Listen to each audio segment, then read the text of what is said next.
Hello, and welcome to the American Sci-Fi Classics Track panel hosted by the 42 cast for the 35th anniversary of the greatest interspecies romantic comedy of all time, Howard the Duck. I am Nathan Laws. I'm the host of the 42 cast, and like I mentioned, the American Sci-Fi Classics Track did ask that several podcasts that have been affiliated with the track, we've done stuff with them before, do their own panels this year that will be posted on YouTube during DragonCon, and so this is our panel. And like I said, I'm the host of the 42 cast, and the 42 cast is your ultimate answer to fandom geekiness and everything. And it is much like this panel. We just pick a topic, we assemble a group of people to talk about it, and then we just talk. So if you're interested in hearing more, check us out at 42 cast on all the social media sites, basically. All right, but well, on my screen to my left, but he might appear differently on whatever recording that you guys get. There's Steven. So Steven, why don't you tell everyone a bit about yourself? Hi, Steven Pickering. I'm an actor geek in the Chicago area. All right, and Nathaniel. Hi, I'm Nathaniel. I'm just a sort of a geek dad in North Carolina. All right, and Ryan? Hello, I'm also a geek. I've been coming to DragonCon since the 90s and will hopefully again this year. I'm a big participant on the 42 cast. Nathan has nothing but good things to say about me all the time. And I am a duck aficionado of all sorts, whether it's, duck hunt or Howard. So, would you say you're a quack? Others have said it, and I wouldn't deny it. All right, and Will? I'm Will Nix. I've paneled with Nathan quite a few times, and Ryan, and I am the voice talking when Nathan's not. So it's nice to see you all. And Davier. Daviar, you got it. Daviar, I'm sorry. Hey guys, I'm Daviar Snipes. I'm a theater and voiceover actor here in Atlanta. Pleasure. All right, and so yeah, let's get to talking about the movie Howard the Duck. Now, I don't know how old everybody was when the movie came out, but I was 6 when this movie came out, and even watching it now, I kind of look at it going, this is a movie that was kind of marketed towards children, but it shouldn't have been. Right, but it seems very odd as a movie that was marketed towards children. So, the 80s. Right. Yes, exactly. So yeah, I'm just kind of curious, like, what everybody's sort of like, what was your sort of like take on the movie when you first saw it? Was it a movie that you came like right away, like, oh, I really enjoy this? Was it something that as you got older you enjoyed, or is it something you've only just experienced fairly recently? So let's start with you this time, Will. All right. Oh, wow, that's a first. No, I saw this in the theater. I saw it in a dollar theater back in Rome in the day. I was 10, 11 years old, and I just remember walking out going, what the heck? But at the same time, I flash back and going, well, I watched Optimus Prime die on the screen, so nothing else can be dramatic after that. It was different. I mean, in Lucas being involved, I mean, that was everything that was advertised to me. It was like George Lucas presents, Howard the Duck, all these kind of things. And it was kind of sold as that kind of, if you like Star Wars, you'll enjoy this. And I'm like, I like Star Wars. I'm not too sure about this. So that's how I walked out of the theater. Even then, that's a really bizarre thing to link it to Star, other than the fact that George Lucas is in it, because it's not very much like Star Wars. No, I mean, it has nothing to do with it. But I mean, at the time, Lucas had 2 things. It was Star Wars and Indiana Jones. So of course you're going to say from the creators of Star Wars and to advertise it. All right, so Nathaniel? Yeah, I think I actually watched this in the movie theater, is my memory. And yeah, I like it. When I was a kid, I was all about it. I thought it was the funniest, greatest movie. I didn't know it was a comic book at the time, but I loved it when I was a kid. And then as I got older, I realized that it wasn't that great, but I still I think just like nostalgia wise, I still liked it, and now I sort of feel like it's sort of like become like a cult classic to me. Like I don't know if it actually has that status, but to me, it's like one of those bad movies that you just love to watch. Ryan, rebuttal on its bad status. If you want to say it's bad, then it's so bad that it's come back around to great. Obviously.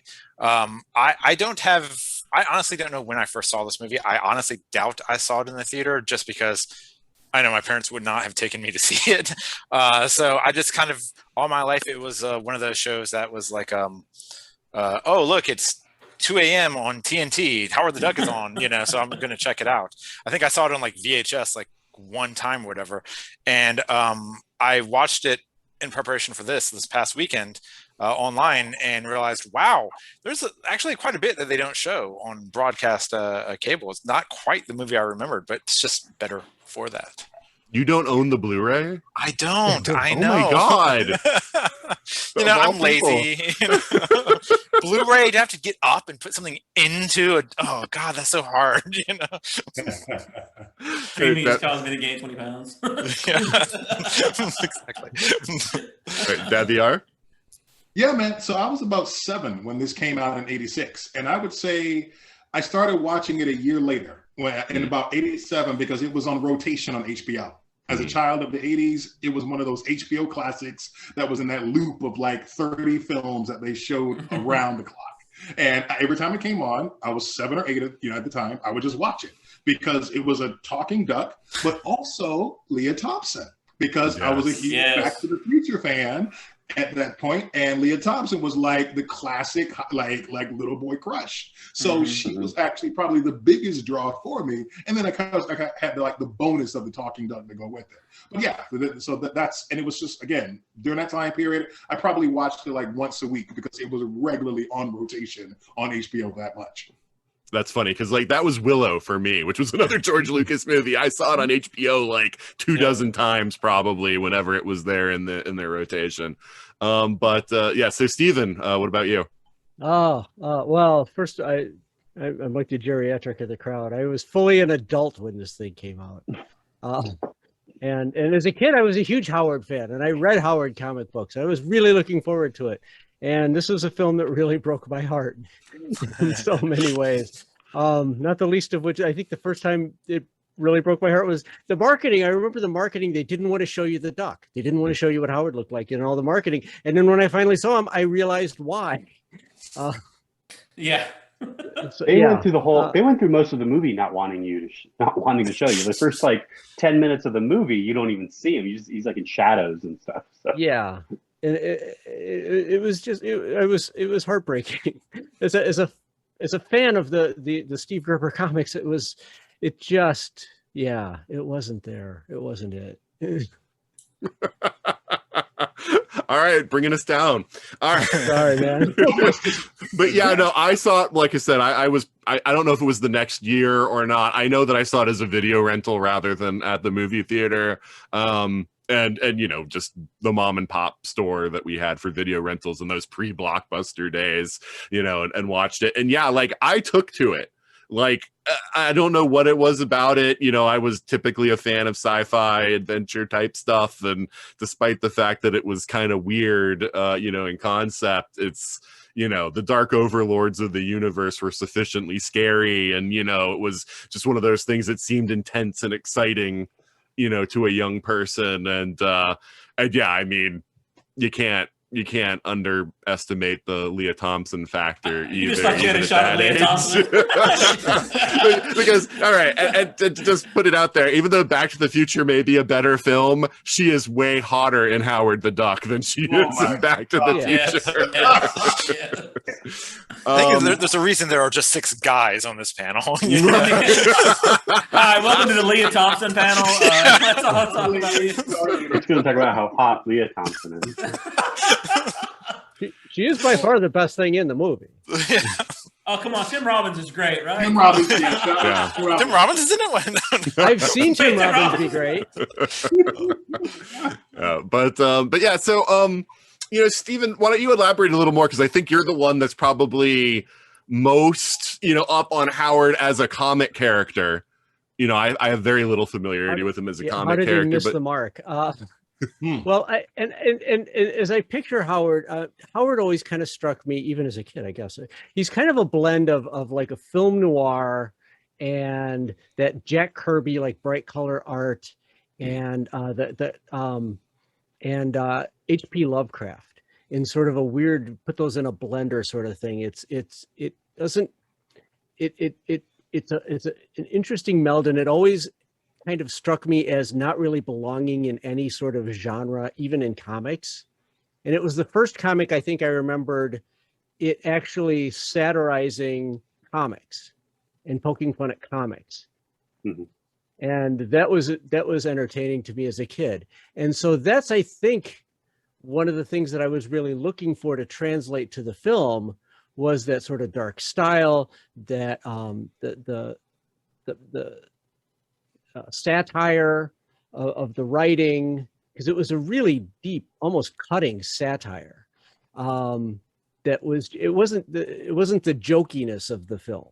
It was much more subtle and much more biting, and it seemed like the characters weren't right. It seemed like it was designed for kids, but it also seemed like it was designed for kids by people who didn't know what it was and didn't know what to do with it. So yeah, it did dash my heart. Was he sort of like a proto Deadpool to like be outside, like be in a comic, but then like comment on it from the outside? Well, it was more inside. So they didn't do the break the fourth wall, but they would create characters and situations that were obviously making fun of comics and making fun of sometimes the comics industry. And that stuff is like, if you get a chance to go back and read those, that stuff is really good. Well, when I look at it, oh, sorry, go ahead. Oh no, go ahead. I was going to say it's very pulp. It's really pulling on a generation of pulp readers. It's like for the kids of people who grew up on pulp comics and pulp noir. It's got that feel. It's got that draw. It's got that, like you talk about, that Kirby-esque kind of look, but also with that adult pulp look, especially like your background. I mean, that's very like a pulp book and cover. And then what's really funny, it's the first Marvel movie released since 1944 when Captain America was on. I mean, that's just, to me, phenomenal. Ryan, are you going to say your quote? Do you want me to say it now? I mean, yeah, say it now. Okay, fine. I mean, as far as I'm concerned, Howard the Duck is the official beginning of the MCU. Right, yes. Yeah, there's nothing that contradicts it. It can totally fit in there. Yeah, you have to kind of, close your eyes a little bit for the special effects and everything, but it could absolutely be the official start of it. And frankly speaking, if I don't see Leah Thompson or just any of this in some future reference, aside I guess from Guardians of the Galaxy, I will be disappointed. Well, you could have in the Doctor Strange movie coming up. Yeah. You could have they could mention the Lords of Darkness, or right? Well, no, or they could show little flashes from other movies and maybe show. Although I don't know where the rights stand with Howard the Duck, because it might still reside with Universal. Well, Howard's appeared in the Guardians. Well, no. I know, but I mean the rights to this film, like to show a scene from this film, and the Marvel. I'm not sure if they can do that or not, because they might want to sell it again. So yeah, but if it's got George Lucas's name on it, he's going to want his cut. So he's going to want his pennies. Yeah, exactly. Right, because that's the thing. Because like Disney owns Lucasfilm now, but they don't, like Universal still has like the Marvel properties they licensed. So it's kind of like in a weird status. I don't know like how a Hulk. Yeah. But it is worth noting that I would argue that Iron Man doesn't count, but this is the only MCU character that has his own theme song. So I mean, come on, how can that not be the beginning? Yeah. Okay. Wait, is the only one in the MCU? Because Spider-Man has his own theme song. Yeah, they all have in the MCU. Okay. So Spider-Man theme has been used in the MCU. Right. Yeah, let's move on from that. All right, but let's talk about the movie as it is, though, because like I said, I'm watching it as an adult again, and it is a movie that I've just sort of periodically watched, maybe every like 10 years or so. I watched it a lot as a kid, and then like it seems like every so often I've watched it like in stages throughout my life. And so it's not like it's like, oh, this is the first time watching it since I was a kid, but I watched it, just recently before doing this panel. And, like I mentioned, it's an interspecies romantic comedy, which seems like a very, very odd choice. And so I guess the question that I want to ask is, why do you feel like this is a movie that is like latched on with certain people and we're like, oh, this is fun, this is great, because I mean it wasn't a popular movie at the time, and I don't think it's fondly remembered as a cult classic, despite the fact that Could be. Nathaniel is mentioning. I wish it was. But yeah, so Ryan, why don't you start, since I know that this is sort of like mostly in your wheelhouse, but what do you think we're glomping onto there? I mean, by and large, it's 80s nostalgia. I mean, it's just about you can pick up almost any property up out of the 80s and we'll go crazy for it at this point in time. Just show me the Beast. The Beastmaster's on TV. Oh, I'm going to go watch that now. It doesn't even matter if it's good or bad. It's the 80s. It reminds me. That's Stranger Things. That's the success of that. And so I think that's obviously part of it. But I mean, yeah, you had a property here that movie executives were like, hey, it's a duck. They clearly didn't read the comics, but they greenlit it and threw money at it. And George Lucas said, "Yeah, I want this." And you had a duck for the kids and Leah Thompson for the dads, and everyone was happy. I mean, I think George Lucas made it on a bet. Yeah, maybe. I think someone bet him, "You're not invincible. You can't make anything." He's like, "I made Star Wars. What are you talking about? I can make anything." And they said, "All right, make Howard the Duck." He's like, "Oh." Man, if it was a bet, then we all won. I mean. Well, that's the thing that I thought, was interesting, because, like with what Steven was saying, and I've heard before that it's not at all like the comic, is that George Lucas apparently, I mean, everything that I've heard is that he loved the character of Howard the Duck. Like, he was a comics reader. I know that he's like someone who like bought comic art even in the 80s before comic art was considered, generally by people to be like art that was worthy of like hanging on your wall and stuff.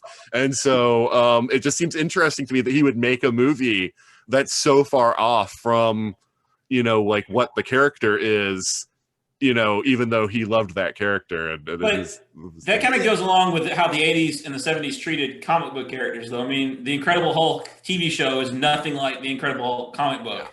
I mean, all the animated shows that we watched as kids were nothing like the comics. So he probably saw something and just went, I can give my own interpretation. I mean, that was very much an 80s feel about intellectual property. It's not like now where, fanboys are like, it has to be this, it has to be that, and it will do this in this exact page and this exact scene. So I think that's where Lucas comes from. I just think he misses the mark, like you're saying.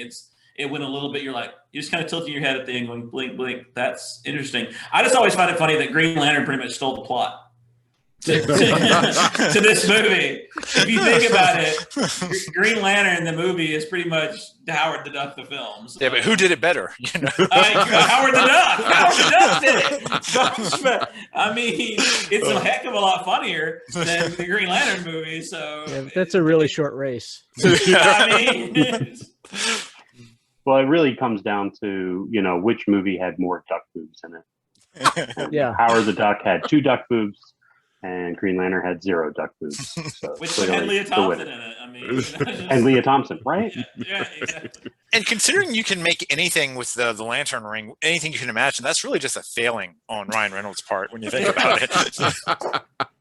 He could have had all the duck. Yeah, I'm still surprised that like that kind of stuff made it into the. It's like when you already have where the execs must have been like, saying like, okay, we want this and that, and it's got to be kind of silly and lighthearted for them to be like, yeah, for this movie we're marketing to children. Yeah, naked duck, animatronic duck character. Yeah, that's fine. Mm-hmm. Yeah, well, duck nipples. Yeah, kids like Leah those. Thompson having sex with a puppet. Well, whatever. Well, she doesn't. Well, no, you could also argue that the fact that it is insinuated heavily, but they got interrupted. Right. Sorry. if you're an exec and you have George Lucas sitting in the room in 1984 going, look, I want to make this movie, you don't tell him no. I mean, he's giving you nothing but box office gold at that point. I mean, this isn't 1990. This isn't 2005, Lucas, where you're going, yeah, we watched those prequels, George.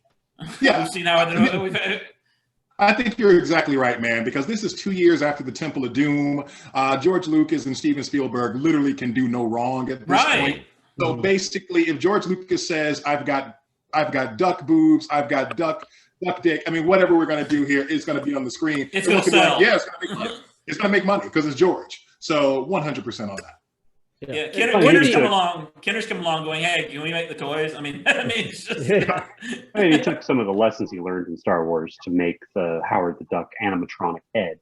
Yeah. Which, I mean, for its time, I remember when I was amazing. a kid, I was like, this is completely lifelike. Yeah, well, and that's the thing when Stephen was down a little bit. But... When Stephen was saying that the appearance of Howard was like one of the failings of the movie, I was kind of like, I don't think so. Like, I think that it's a really good like animatronic head, like better than anything else that you would have seen on screen, you know, in 1986. I think as far as like from an effects standpoint, the movie was excellent. Yeah, from a practical effects, and I think this is probably the first time I remember George Lucas as a filmmaker becoming, and he didn't actually direct the film, but as a filmmaker, becoming more obsessed with the technical aspects of the special effects more than the plot characters and the rest of the movie making. Because my disappointment with Howard is he didn't look like Howard. He didn't have, the eyes weren't the right proportion. He didn't, there's also the character stuff too. He didn't have the gravitas that Howard the Duck has. But he's also not, I mean, he's also a Donald Duck ripoff. I mean, I bet they had a lot of issues with that too. It was like, how much can we make him look like Howard the Duck and it not be people going, oh, that's just Donald the Duck up on screen. Well, as long as he stays out of an old-timey sailor suit. Right. I'm sure that had something to do with it because, it was before Disney owned Marvel and Disney did sue them. Yes. So that may have had something to do with the look, as Lucas didn't want to get sued by Disney. No one does. You're saying about the eyes, particular, because rewatching it now, because it's been a couple of years in preparation for this, and I was struck by just like how kind of creepy the eyes are because they're so dead. Like there's the expression in the eyebrows, but the eyes themselves, there's just there's clearly just like eyes. Plastic. Yeah. And that's the thing that I think kind of kills it from really putting it over the top to be something that can still wow us today. And that's something that, of course, like CGI and things like that can do with today that they couldn't do back then. But that's the thing that kind of hurts the costume because, just like Nathaniel said, when I was a kid and saw it, it was the greatest thing I'd ever seen in my life. But now, now that we're more aware, those little things like how glovey the hands look, the dead eyes, those things just kind of stick out more. And I think that's a problem for new viewers. I think like if you saw it as a kid or when it came out, you're fine with it to this day because you have that memory of how you experienced it. But I've tried showing it to people who've never seen it, and they I don't think I've had but one or two who've been able to sit through the entire thing. It's like trying to watch the original Star Trek or Doctor Who, having never seen it before with current special effects. You're just thrown out by just how. I would watch either of those before Howard. I'm sorry.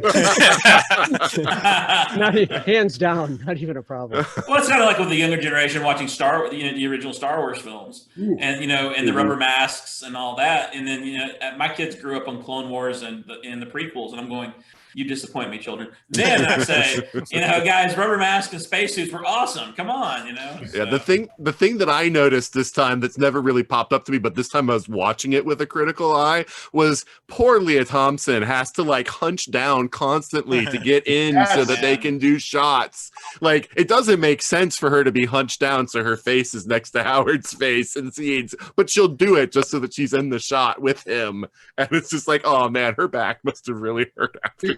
Thank you for calling that out because I was noticing that really like how much of this movie that she spent bent over, and it speaks to just kind of like the commitment that shout out to her and Tim Robbins just kind of had in that part because no matter what, like they were going for it.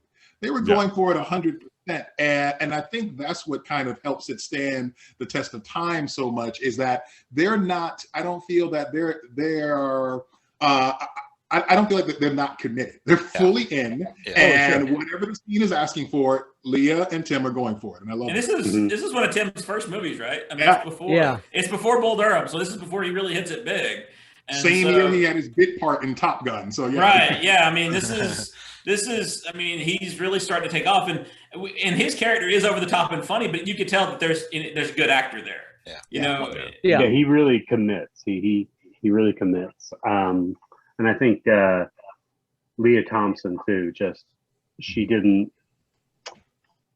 It didn't feel forced with her. Maybe it was just good directing. I'm not sure. I mean, her being a good actress and then also good directing.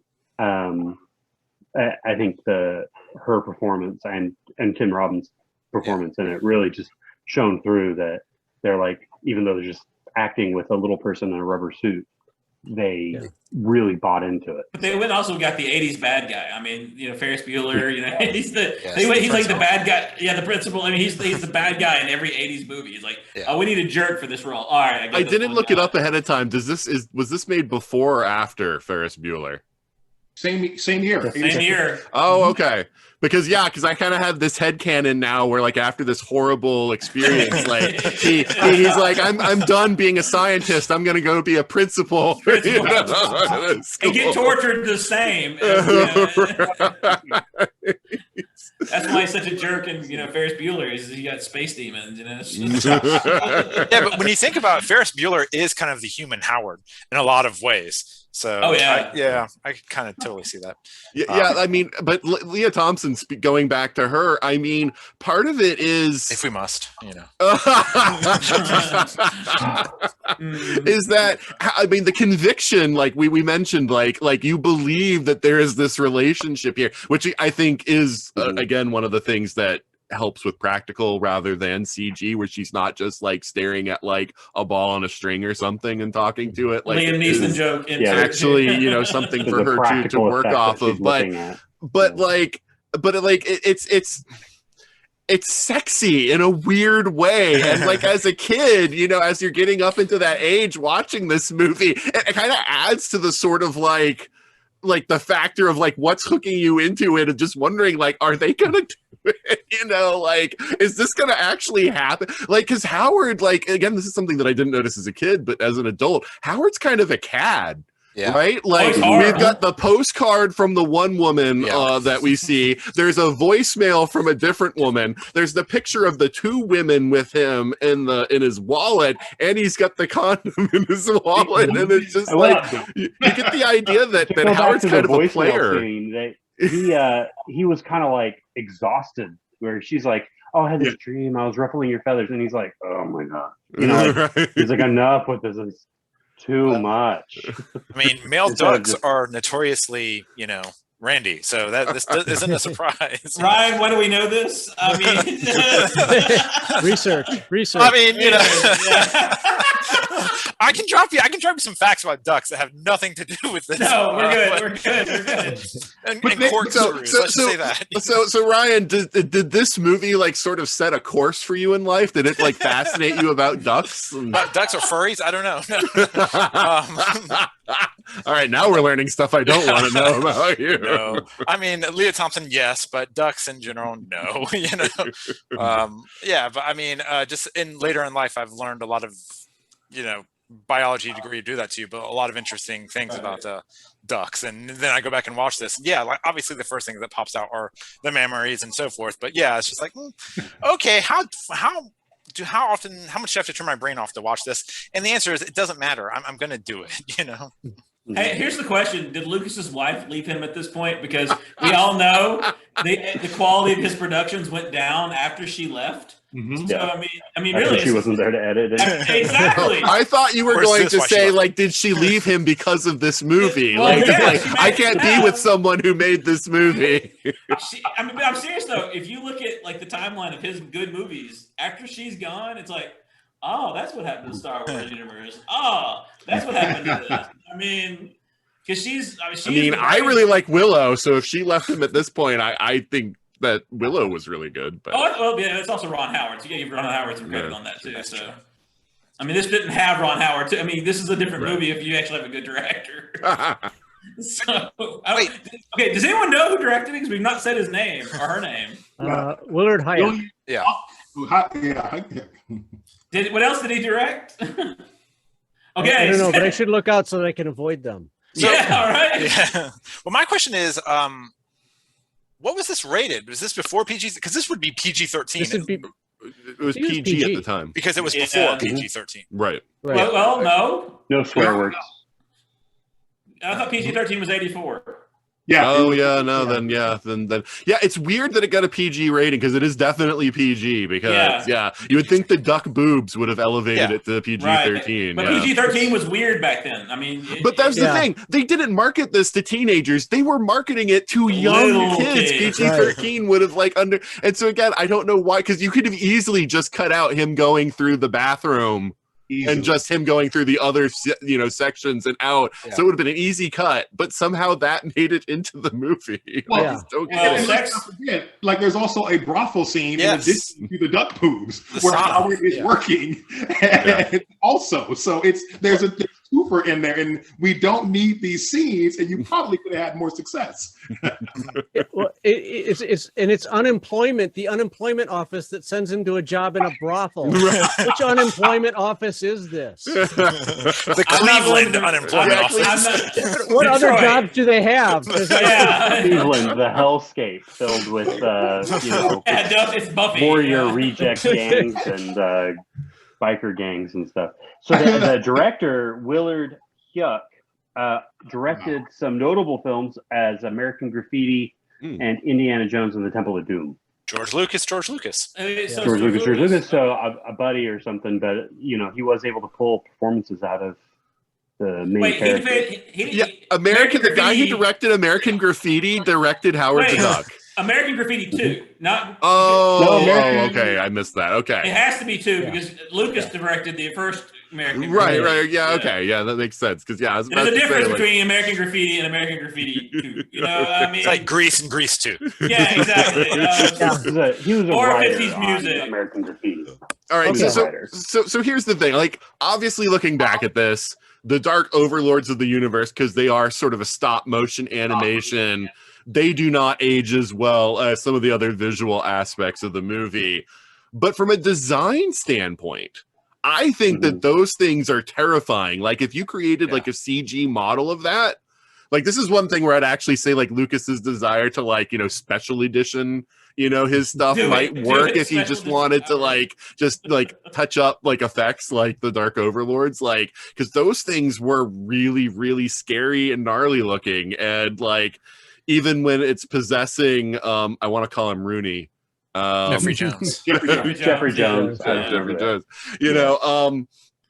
he's sticking his tongue out, like the tentacle part from its hand, that it's and he's sticking that in the cigarette lighter to get power out and everything. Yeah. That looks really, really gnarly. That looks really gross. But yeah, I think from a design standpoint, those were excellent and a very good, terrifying monster. Yeah. I think it's also the fact that I think nowadays take for granted stop motion was everything up until that point. I mean, I saw Clash of the Titans at the drive-in. I mean, Ray Harryhausen's style of capturing anything was still amazing. And so, that's why the nostalgia factor kicks in, and it's harder for a younger generation group with CGI to appreciate something like stop motion animation. Yeah. Yeah, and one of the things with that animation is that if you watch it on screen, to its credit, it carries weight to it. A lot of CGI can seem kind of weightless and thin, and and it's getting better as time goes on. I'm glad they're pushing it, but at that time, those tiny models, when you shot those, the scale was right, and they had some weight, they had some heft, and you could feel that on the screen. Yeah.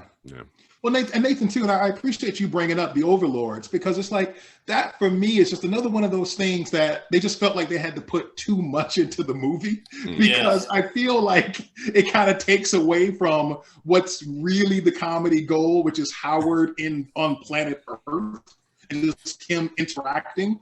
We don't need the whole Dark Overlord battle for the last 40 minutes of the movie. So it's one of those things where it's got a lot of good pieces that are just all kind of thrown in to kind of make this stew of just everything it just kind of has its moments where it just doesn't work. But yeah, it's a great idea. I just wish they would have let Howard kind of be more in the world and just keep having fun with that. So you would have been happy if it was just full romantic comedy when Howard met Beverly. I love that idea, man. Yeah, it's like just let that be the storyline. Let those two just go at it. Or just trying to get him back home, or just, make it a joke on ET. Make this a big, make it a big joke on ET, a satire of ET, which it really wants to be. And then it offers all these dark elements that really doesn't work. I find it hilarious that we've had Superman. We're 3 years away from Batman, but this is the Marvel character that George Lucas said, "Hey, I got an idea." I think it was a Marvel character that they picked, so much as like Blade was a Marvel character they picked. It wasn't really like widely known. This was right. Howard the Duck and Blade are Spider-Man. So they kind of but you don't try that. But you don't try those first. I mean, I can understand, now if Howard the Duck, the movie gets made because we're making everything into a comic book film. Yeah. But then you went, you know what? I'm gonna start with that Howard the Duck guy.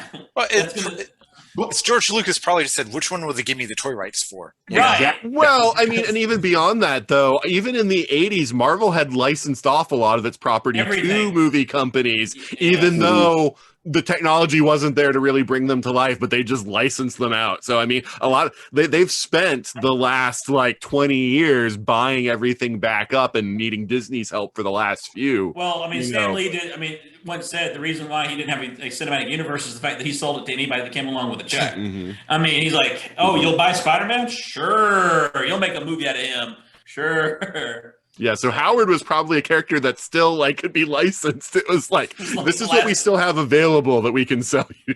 Stan forgot about him, guys. Stan forgot about him. Well, yeah, it was after Stan's time when he was really managing the day-to-day and everything. So I mean, that makes sense. I also want to talk about the score.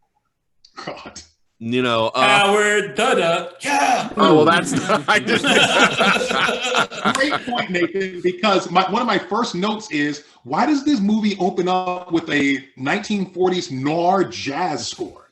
It's just that's something that it kind of doesn't. And there's not only that, but then the ending kind of dramatic, romantic score that they have, kind of the undertone for him and Leah. It's just like these elements that. Let that be the movie. Rather than these pieces of it that kind of feel disjointed. Let that be the main love score as they're trying to work out their relationship. Well, the comics, Howard is a hard-boiled noir detective, so that explains the beginning. But then they don't let him be that exactly. Yeah, in the movie, and he's a master of quack fu. Yeah. which is a weird martial art. Apparently it just involves running between things that are taller than you, legs, and grabbing whatever's handy. Apparently it's just for fighting ducks that are on stilts. Nailed it. And he may or may not have space rabies. I mean, space herpes for sure. But that's the thing, it's space mites. They so wanted this to be a typical 80s action movie and just insert in a duck. And the fact that everyone, no one reacts to him the way that, you would think people would react to him. They either are, super overexcited fawning over him or are completely let's kill it. Somebody's just this is weird. It's a duck that can talk. No one ever goes, a talking duck. They just go. Yes. Oh, it's like you looked at a large dog that talks. Yeah, it's like you looked at Spielberg and went, you missed all the jokes in ET. You missed here are all the jokes for ET that we want to make. But that goes. I think that goes back to the tone. I don't know if I'd say issues, but you could raise questions about the tone of the movie. Having the dark overlords and so forth. But yeah, I mean, this movie here, we're going to present you with the villain monologue. How he and his kin are going to come dominate Earth and destroy everything. But now we're going to take a minute and have some sort of weird fight in a 24-hour Cajun sushi restaurant. Cajun sushi, I loved it for reasons. Fusion, yeah. And somehow he ends up it's Cajun sushi and he ends up with a plate of eggs. What? Where did that come from? Yeah. Which again, he shouldn't have gotten freaked out about that. That was silly, but whatever. Right. Oh god. The world as you know it is over. And they're just yeah. Oh, yeah. Well, that's Jeffrey Jones, man. I mean, he sold it. You know, as That's much the as thing, Leah it's like- Thompson did, he did too. But it's like they got that the movie was going to be weird, but it's like instead of the satire that you thought you were getting, it's almost like a satire of 80s action movies. It's a parody. Mhm. I mean, Yeah.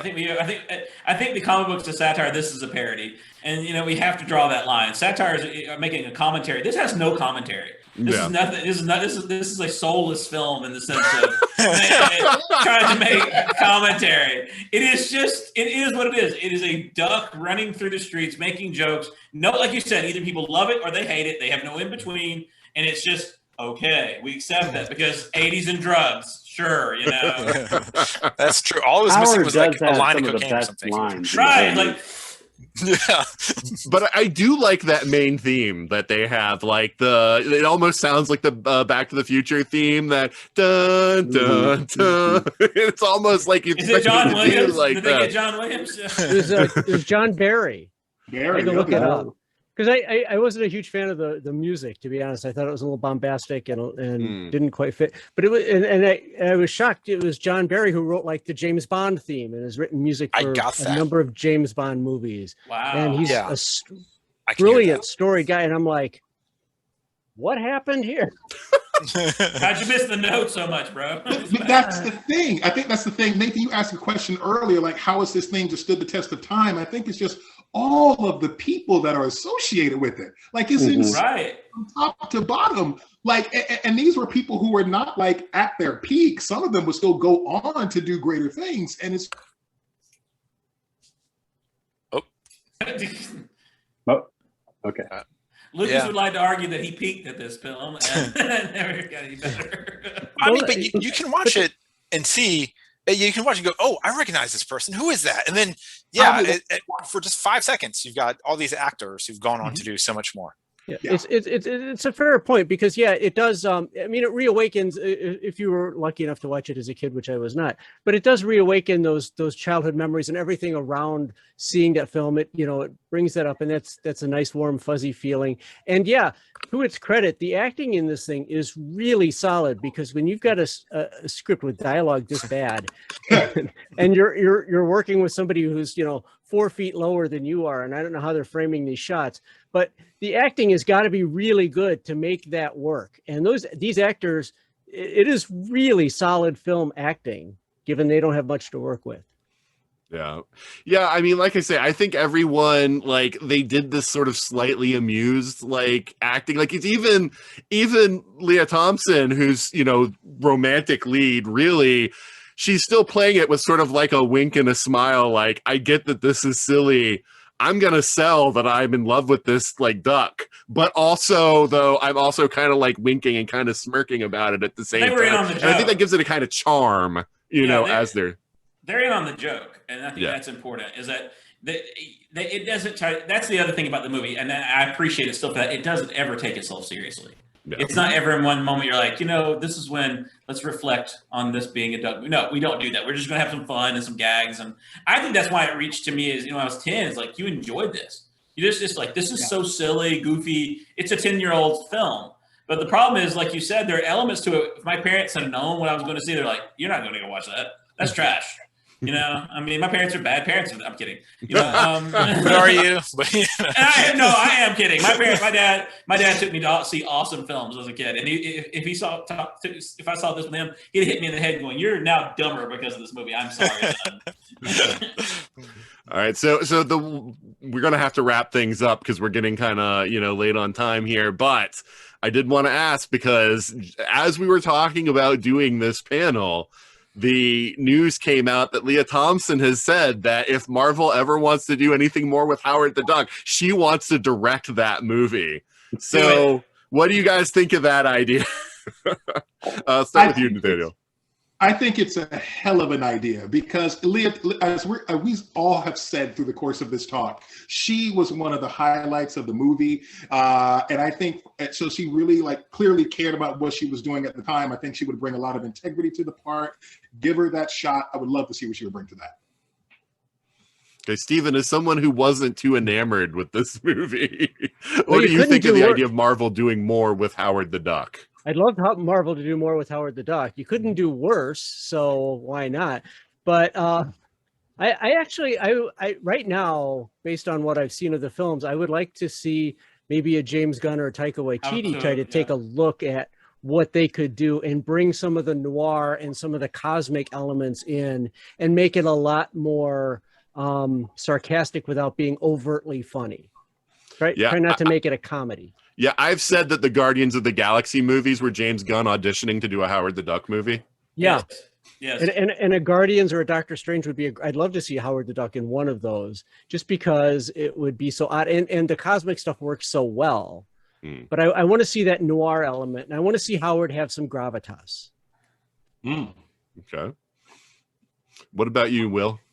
I don't know if it's a standalone film for me because I'm not a huge fan. I mean, Steven, I appreciate you being a huge fan of Howard, but I'm not. So I kind of like him being in the background. I would like him to be kind of, they've treated Dr. Fate in some of the DC animated universe where you kind of go to him. So he's the guy you go to with some noir stuff going on. And he's like, hey, Howard, could you look into this for us? That kind of a role. Okay. Nathaniel? I think that it's there's plenty within the source material to pull out an actually like good noir movie. You just play it straight, like he's a real detective, and everyone ignores the fact that he's a duck. And you can throw in some duck puns, but if you just did it straight as a noir detective, it would fit right in with MCU, because MCU has the heist movie, the spy movie, they're all just, they have the different, MCU does all the different genres and ties them all together. And you could do that with a Howard the Duck, just him just being a regular old detective. Yeah. So I think it would be good. Ryan? Yeah, I mean, I'm not familiar with Leah Thompson as a director, so I don't know. I won't speak to that. But if they did something, whether it was a continuation or just a total brand new thing, honestly, this is going to sound weird, but I kind of see it as like a Disney Plus series because you half an hour, 45-minute segments, but you got 6 or 8 episodes, so you could draw it out and you could do that whole noir style, but also go into, maybe the demon overlords or whatever at the same time. And I mean, between what they managed to do with Rocket, which is completely believable. So special effects wise, that wouldn't be an issue. But if you base it in the current MCU where, we've had 5 years after an alien wiped out half the universe, and we're all cool with that, and we see a raccoon running around, then no one's going to have a problem with a duck detective. I mean, they'll do a double take, but after that, they're like, why not? I mean, why not? Yeah. Yeah, no, I've been excited ever since they had the cameo in the first Guardians of the Galaxy. I thought that it would be interesting for them to do something with Howard the Duck. And frankly, they're not going to use him unless they have a good idea, because, I mean, that's the whole thing. Like, they have done a very good job of plotting out, like, what are we going to do with these characters? Why are we going to introduce them? And I might not agree with every single decision, but, like, 99 times out of 100 I do. So I mean, it's like they know what they're doing. They'll have a plan. So I think that if they decide to move forward with something with Howard, either as a guest in something else or as the main character of something, I think that it will probably be really good. I will say, no offense to him, but I wouldn't want Seth Green doing the voice. I'd rather have someone else. Yeah, heard that's fair. But yeah, guys, I think we're at time now, unfortunately. But it was really fun talking with everybody about Howard the Duck. And if you very briefly want to plug something before we go, or let people know where they can find you online, now is the time. So, Nathaniel? I'm on Twitter as Real Nate Bob, and you can find my brain droppings there. Okay. Ryan? Feel free to track me down on Facebook or Twitter. You probably won't get a reply presently, but go for it. You can also check out my website, geekstranger.com. I think it's still up. I haven't checked it in like a month or two, but it might still be there. Yeah, so go check that out. And otherwise, hopefully I'll be at Dragon Con. And as always, you can probably find me in one out of, say, 4 or 3 42 casts. Daviar? Ryan, that was some of the best plugs ever. You can find me at the alliancetheater.org. Come check out some live theater now that we're back in house. Thanks. Yay. Yeah, and Steven? You can catch video things that I'm doing. There's a Facebook group called Zooming the Movies. There's one called Classic Zoomworks, and I do quite a few projects with those guys. So you can see me there. They do a lot of geeky stuff. They've done a lot of the Marvel stuff on Zooming the Movies, so definitely check them out. I'll be coming up on YouTube with Elgin Theater Company in Pygmalion, Importance of Being Earnest, and then we're going to be filming this week an adaptation of Taming of the Shrew. So lots of filming stuff coming up, and looking forward to live theater hitting Chicago soon. Awesome. And are you going to be at Chicago TARDIS this year? You bet. You? All right. Yeah, I'm going to be there too. So Yay. yeah. All right. So you can also catch both of us at Chicago TARDIS. But Will. I'm on the shows on 42 Cast when Ryan's not on, apparently, except for this one. So anytime else, find me on the geeky side or just anywhere ESO working with the guys. So good seeing all of you. All right. And yeah, and you can find me and the show at 42cast.com. And like I said before, at 42cast on Facebook, Twitter, Instagram, probably other places too, but those are the ones I know off the top of my head. But yeah, everybody, thank you for being here on the panel today. Cool. Thanks for having us.